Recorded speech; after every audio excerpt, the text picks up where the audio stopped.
we're going to start with our first guest. I'm very excited to have them come on. I've been a fan for a little bit. I'm going to drop a link even before I bring him on. I'm going to drop a link so you can go check out the Basketball Feeling Substack, which I think is really good. And I also made you guys subscribe anyways for a giveaway because that's what we do here. We boost numbers. Katie Heindl, how are you? I'm good. How are you doing? Look at us. Look at us. It's back. Basketball's back. We don't have to like make up stuff to talk about. We can actually have basketball. I mean, at this point, we actually do still. That's true. But, that is soon, true. No more. Tomorrow it'll be really cool. Yeah. If only you'd done this. No, I'm just kidding. No, listen, I've already thought about that as I was like prepping for all of the guests. I was like, wow, imagine if we just waited to have basketball to react to instead of like the same 5 things that everybody's talking about. I wanted to ask, like, with everything that was happening in the offseason, and I know you just had a fun Kevin Herter piece come out. Was that on Up Rocks, I think? Yeah, that was on Dime. Yeah. With all of like the offseason stuff that you had to talk about, what are you excited to no longer have to talk about?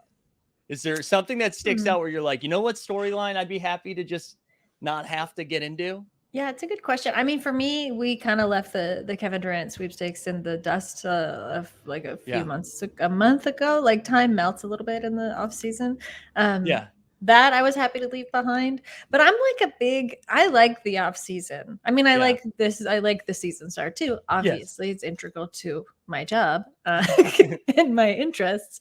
But I like the off season. I do a column called NBA Summer Vacation Watch, also on Dime. So like, but to me, the most dismal part of the off season is when the vacations start to trickle off. Yeah. And like guys are going back to camp, really boring, getting ready for the season. Yeah. So like it's very slow from end of August to like mid-September.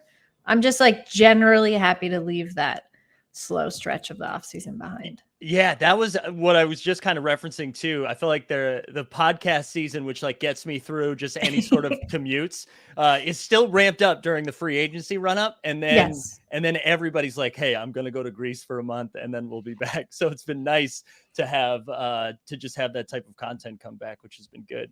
One of the things because I know you did a piece, I believe in your Basketball Feelings about the Jordan Poole Draymond thing. I'm curious what your thoughts are. Do you think this is going to be something we're still talking about like in late November? Or do you think we're probably have like seen the most of it? And now once basketball starts, they're going to like win some games. And we'll be like, okay, we're good.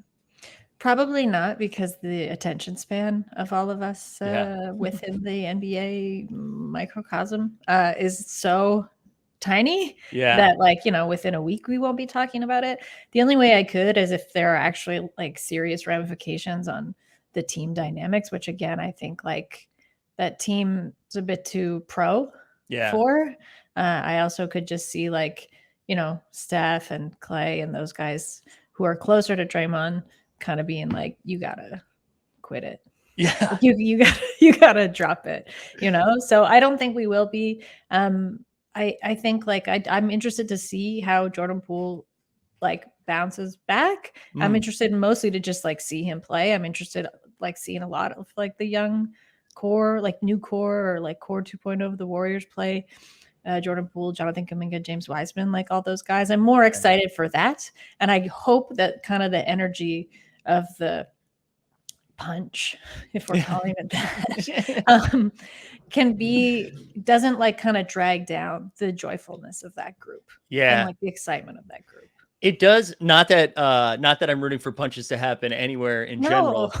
We're really pretty anti-punch here. But I do think if it was going to happen anywhere, that they seem to be the organization like best capable of handling something like this, because like you said, Steph is just a pro and doesn't sit like we read into Steph's body language more than his actions. Like, cause he never like steps out of line. We're like, oh, but he did seem like he paused a little bit more than he normally would in that talk.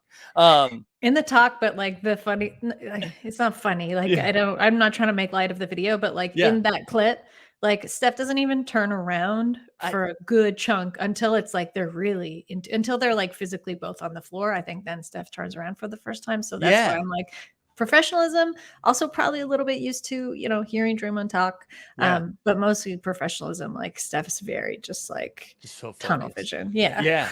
So between like Steph and Clay and then having Kerr and the fact that they win, I could just see it.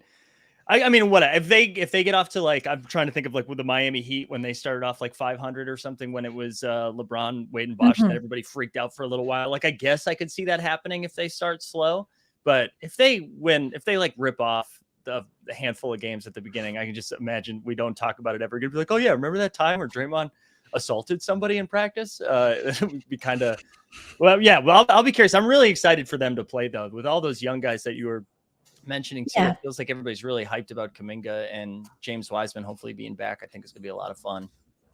Yeah, no, absolutely. And I think like those are, I'm the most excited like this year of like these young core teams, like obviously the Raptors, but I look at Detroit Pistons, I look at the Cavs, the Warriors, the Kings, like alluding to the story I wrote about Kevin Huerter that's on time. But there's a lot of really like, I mean, even OKC though, I don't know, no one knows what's happening to that group, but like these, like this kind of next gen coming in. Yeah. I'm so stoked for the Grizzlies. I can't believe I forgot the Grizzlies, like just this perennial fun young team. Forever young. I know. And I know the Grizzlies too. I feel like, because I'm guilty of this too. It's like, well, they won a bunch of games last year, so they're no longer the new young fun team, but they are. They still are. And, and in case you forgot, John, the preseason was like, wow, what if I just throw this ball behind my back and then dunk it harder than anyone's ever dunked it before? He's like, I'm still here. I'm still here. He's got a good knack for that, right? He's like, oh, you thought gravity got a hold on me? No. Yeah. I feel like he like uses spite the best too. It's like not real spite. I don't think he's like really angry, but he's like, don't forget, like I'm still playful. very fun. Yeah. Playful spite. Yeah. I know you mentioned, you said, of course, Toronto. I feel like they are just going to be super fun this year. I can't tell if people are not talking about them enough or if it's because they're Toronto. That's just what happens. But I'm so excited for that team. And I feel like if they are healthy, they have like the widest range of outcomes. Like I was talking about this last week, I feel like there's a real shot, even though the East is as deep as it is, that they could find themselves in like a home court advantage situation, not like 1 seed, but like top 4 seed situation. Yeah. And they kind of rise, I think, to adversity. Like the Raptors, this group, I'm sort of curious to see how they do it, but like iterations of the team in the past will sort of play to the team that they're playing, which is why they tend to like, they lost all the time to like the Pacers. Yeah. And there's like the Detroit Pistons curse is very real, for Raptors teams. But so I think like the East actually being stacked bodes pretty well, especially when you've got a group of young guys who, went away in the summer, did all sorts of development, played a ton.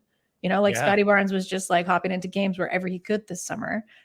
You want those guys to kind of be able to run up against difficult teams and difficult matchups that they're going to have to figure out on the fly. Yeah. So otherwise, like there's actually no the test for like how much better they're getting. You don't really see that until the postseason. And sometimes like with a team like that, you don't want to wait till the postseason because then it can really go off the rails. Right.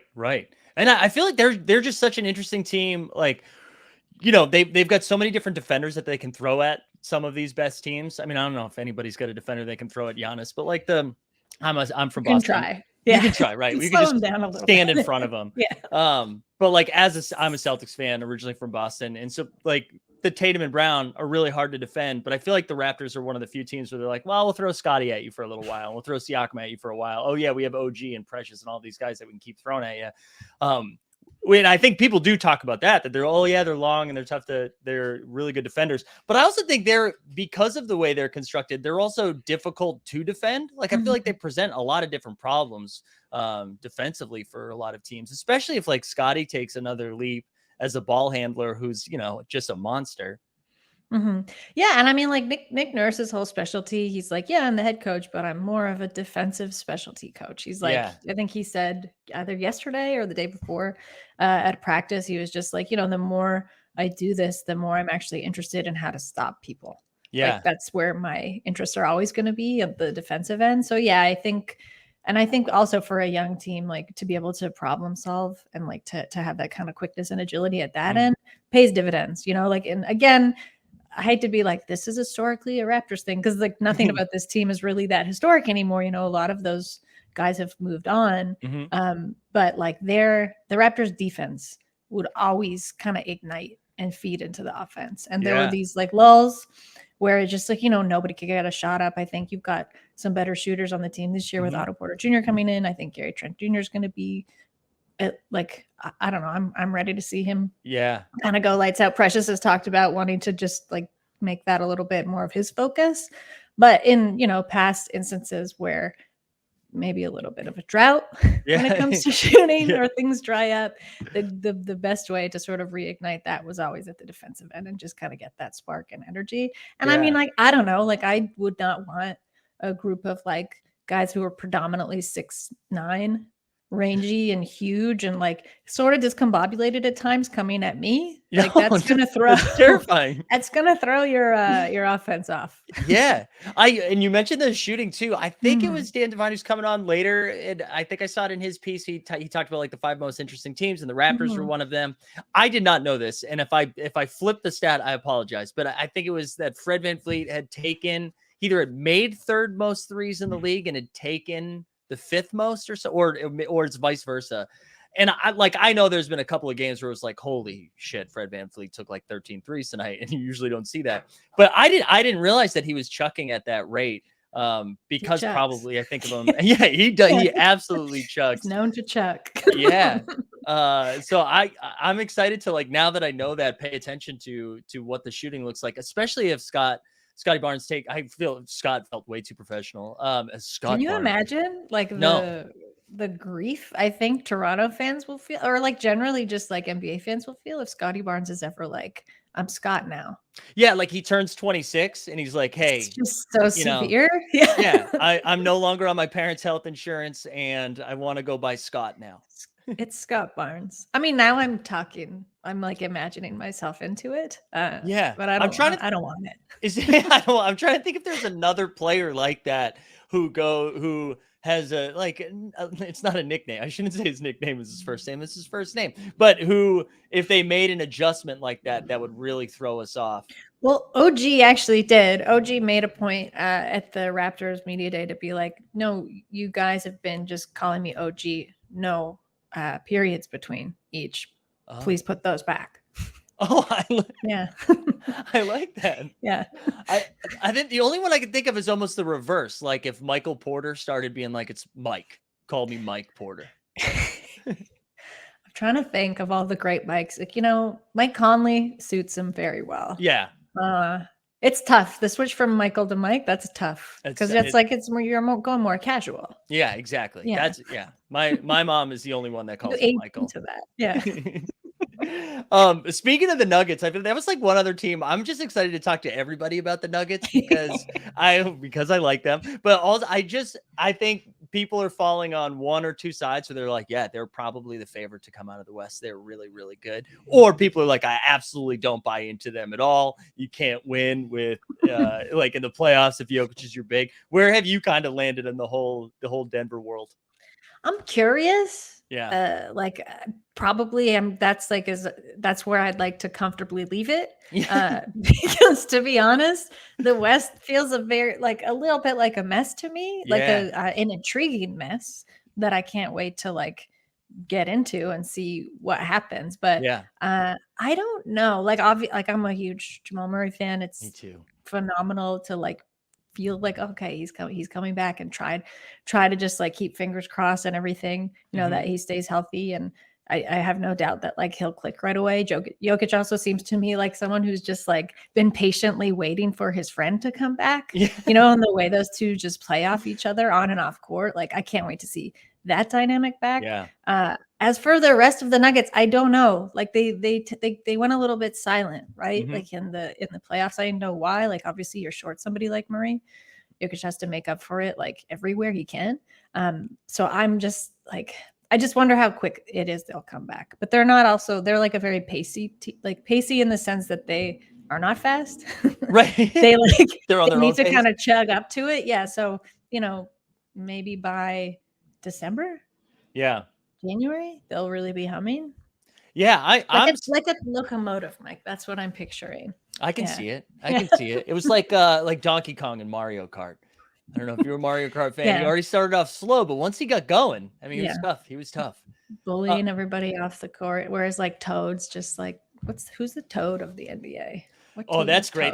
Toad of the NBA. He's spinning out. Yeah. You know who the Toad was just signed by the Mavericks after being let go by the Nuggets, I think it's Campazzo. I think Facundo Campazzo is the toad of the NBA. Who did I see? A friend of mine was like, when that signing went off, was just like, oh, I can smell the cigs from here. Like Luka and Campazzo. I love that. I like the idea that Luka was just like really pissed JJ Barea isn't in the league anymore. And he's like, what? Get me somebody in that wheelhouse. And they're like, I guess we can do Campazzo. He's like, all right, he's fine. like, I need my guy, Campazzo. Speaking of the Mavericks, I like if you told me they were like, oh yeah, they ended up being a 4 seed because Luka averaged like 30, 15, and 15 for the year. Or if you told me they were like in the 8 or 9 seed, I feel like I'd believe both. I feel like their range of outcomes is all over the place. Yeah, I mean, like I'm mostly excited to see Bradley Luka come back. Yeah. I think like I finally came around to his all-encompassing, consuming brattiness in the postseason last season. For Eddie Luka's good. Well, it's something I just like I couldn't ever. I was like, I don't really like this. Like this is not for me. But that's why it works, you know. Like he has the capacity to get under like everybody's skin, and you kind of saw that in every series, you know, that the Mavs were in, and like it worked so well. Until it didn't, and like he kind of collapsed in his own brattiness and was like almost out bratted, and like went a little bit flat.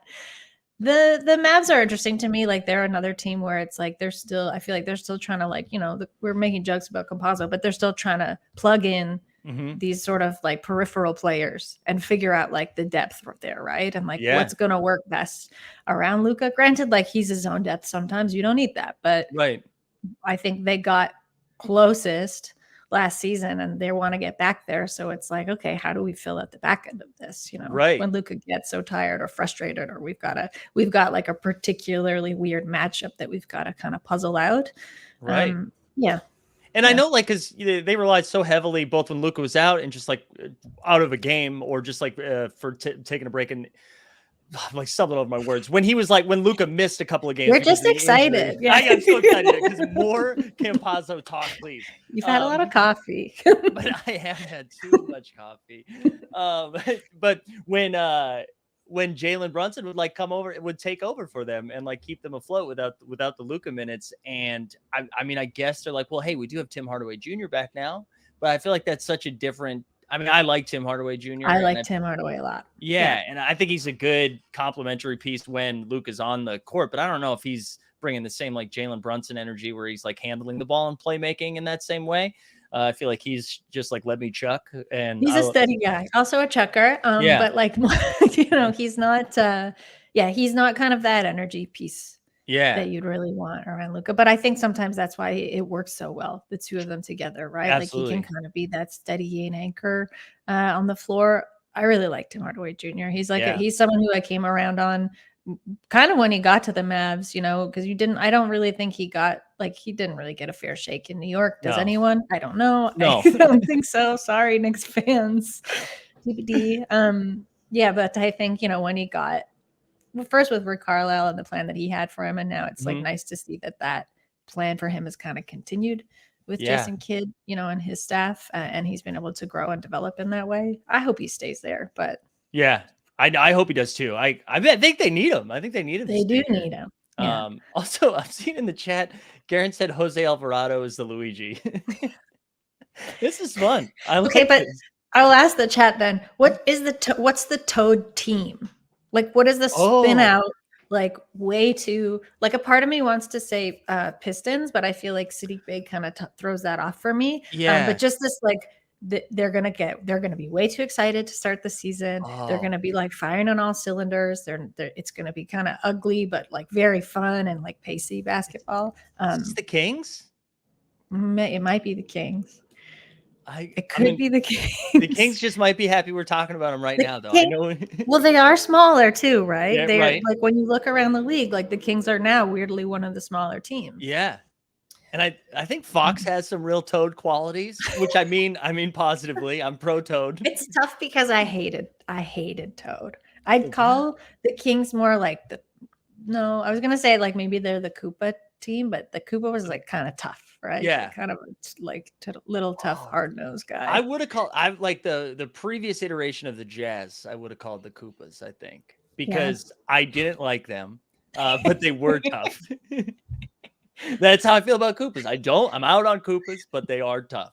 And I'm interested in the people's takes also on like the opposite of that. Like, who's the Bowser team? Ooh, the Bowser. Yeah. So give your best guesses in, folks. Yeah, I like this. Ooh, somebody said the Rockets as Toad. I think that's pretty good. That's interesting. Although I don't think they'll play really fast. I don't know if they're going to be. They may spin out pretty quick. I don't know. Yeah, it's going to insta spin out. The chemistry of that group is dicey. It really is. Like, again, I don't think they have a wide range of outcomes in like wins, but they have a wide range of outcomes in like team chemistry. I could see them being like boys really enjoying their time together, or I could see like maybe you spending some time in Houston writing something up. I can see both of those things happening. Is Bowser the Sixers? I wonder. Ooh, that's pretty good. Maybe. Ooh, I was seeing Zion. So, or maybe the Pelicans are the. I don't know. Larry Nance Jr. too nice of a guy. That can't be he's not on a Bowser team. I think, I don't want to make too hard and fast rules here, but I don't think Jose Alvarado can be on a team that is categorized as Bowser. You don't want to make too hard and fast rules to this thing we just made up. Yeah. Yeah. I just good counter. Good counter. Yeah. No, I don't think I agree with you. I don't think you can. Ooh, all right. So Toad team rankings here from Mike Weisberg was Kings, Pacers, and Grizz. Pacers aren't going to make more like Koopa to me, but I like the Kings and the Grizz. We might be begrudgingly. I might have to admit you were right with your first suggestion of the Kings. Yeah. I think the Pacers are like my little brother who's not allowed to play Mario Kart. I don't think the Pacers are going to get on the list here. Okay, I really appreciate you coming on and taking the time. We don't know each other. You were just kind enough to reply to a DM, and I really appreciate it. We're excited to do this again this year. I want to make sure I get I want to make sure we promo the hell out of stuff. So I'm going to drop a link again to Basketball Feelings, which I highly recommend. Thanks for doing that, and to everyone who subscribed. I hope you stick around, but I respect you doing it, doing it to get your entry. Yeah. Whatever it takes. Yeah. Whatever it takes. That's right. We're all about inflating numbers. Please don't unsubscribe. Yeah. Don't unsubscribe. And they can follow you on Twitter at WTEVS. At whatevs. Whatevs. And should we send them anywhere else? Should the people find you anywhere else? Look, we're talking about the Toad team. This is not a Toad style player, but I did profile Kevin Huerter. I was out in Sacramento a couple weeks ago. I was out in San Francisco and Sacramento for things.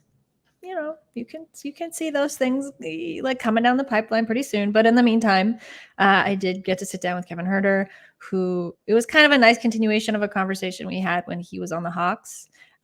Just in terms of his being a Swiss Army knife for that team, and now how he kind of sees his role fitting in with the Kings, and how the fresh energy around the Kings that really, I have to say, was palpable, being there, being around the team, the staff, just you could actually feel the hopefulness of it. So I hope that is a true thing that stays with them, but that's on dime.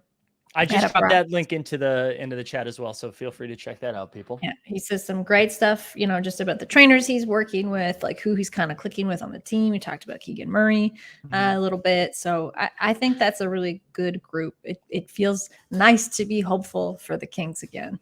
Yeah, I was super excited for them, and that they got Kevin Huerter. As a Celtics fan, I was really hoping that's who they were going to go after. So I was bummed to not see him come to Boston, but I'm excited for the Kings. I hope our next guest will probably talk some Lakers stuff, and I really am hoping. Oh God, get ready! I know. I think my co-host might come out of LA sleepy retirement too to jump on to talk some Lakers stuff. But I'm thinking the Kings are just going to finish ahead of the Lakers this year.